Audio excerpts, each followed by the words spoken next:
Hi everybody, welcome back. In this video I'm going to talk about Fiscal Policy Chapter 13. Um, just follow the notes for both Chapter 13, Fiscal Policy, and Chapter 16, Monetary Policy. They are different than the textbook. I'm trying to kind of keep them short and just to the point. So just follow the notes for these two chapters. Okay, let's start with fiscal policy. What is fiscal policy? So fiscal policy is nothing basically nothing but the use of the government budget, government spending, and taxes.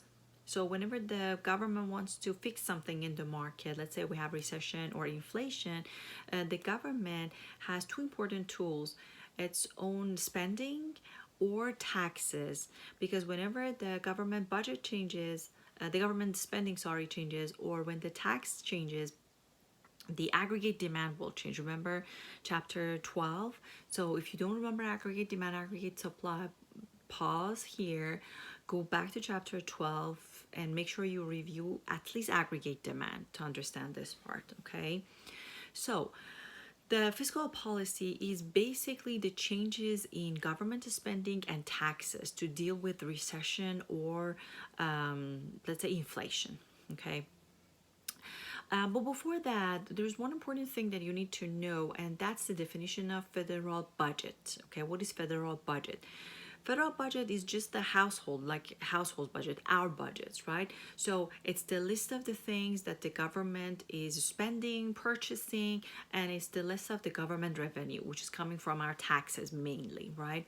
So we can have balanced budget. It means that the government is spending exactly the amount of money that it's earning. So the spending is equal to tax revenues.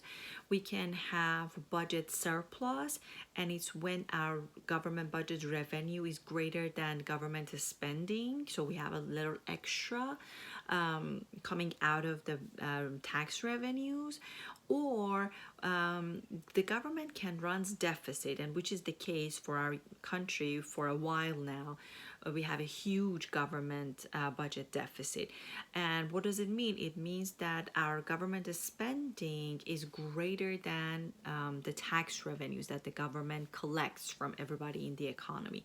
That's why we have deficit. There is also another important definition here, which is called national debt.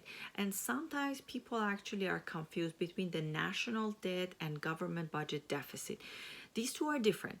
So budget deficit is basically the difference between how much the government is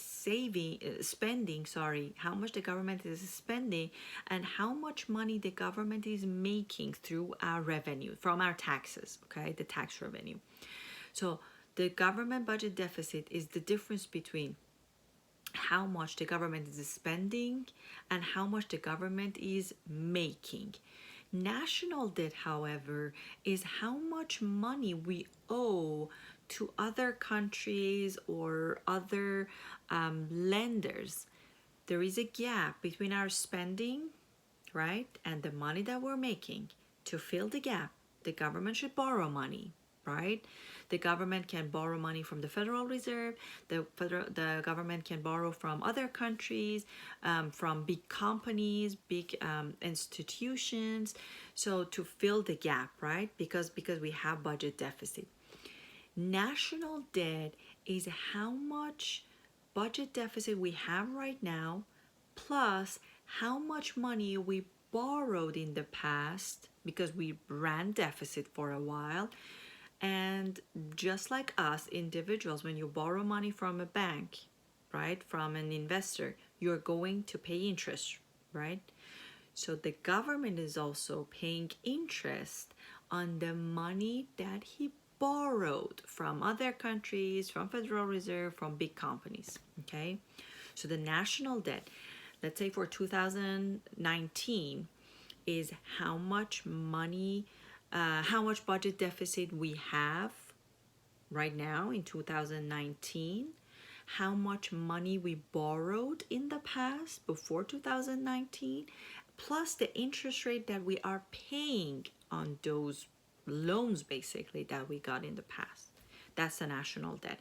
So the national debt is bigger than our budget deficit. And this year, because of COVID-19, the government created a stimulus package, those paychecks that might come to your door from the government.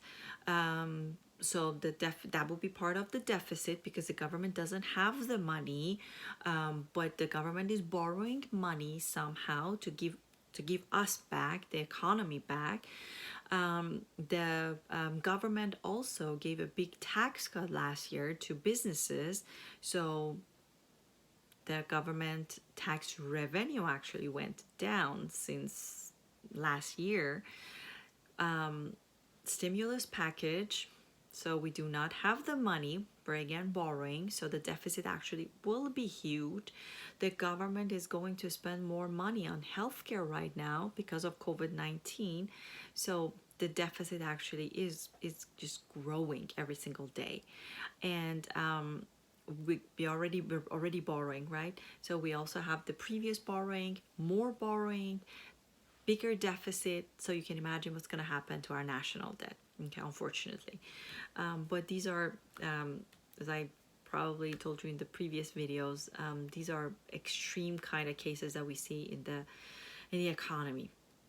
Anyhow, going back to the fiscal policy, now let's see how the fiscal policy basically works, okay?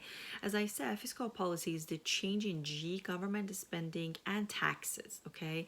So whenever the federal government wants to fix a problem, let's say recession or inflation, the federal government can change taxes or government spending, okay?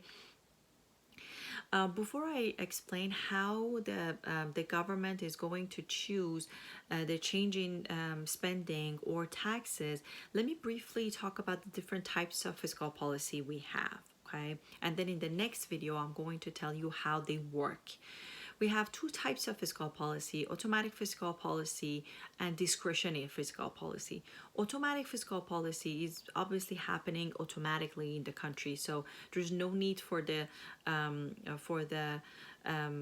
basically the government or the Congress to issue any changes in the government spending or taxes. They just happen. Like right now, because of COVID-19, we entered a recession, so many people are filing for unemployment benefits or unemployment insurance, right? So the government spending automatically will go up. At the same time, the government tax will change, tax revenue will change because less people are able to work. They lost their jobs, so they're not able to pay taxes, right? So government spending automatically is going up, tax revenue automatically are going down. The government didn't issue anything, they're just happening automatically. Discretionary fiscal policy, however, is always initiated by the government, by the Congress, okay? We have two types of discretionary fiscal policy: expansionary fiscal policy and contractionary fiscal policy. Expansionary happens when the government wants to expand the economy. So whenever we have recession, the government initiates the expansionary fiscal policy. And then we have contractionary fiscal policy, and it happens when the government wants to control what's happening in the economy. In the next video, I'm going to explain more about expansionary and contractionary.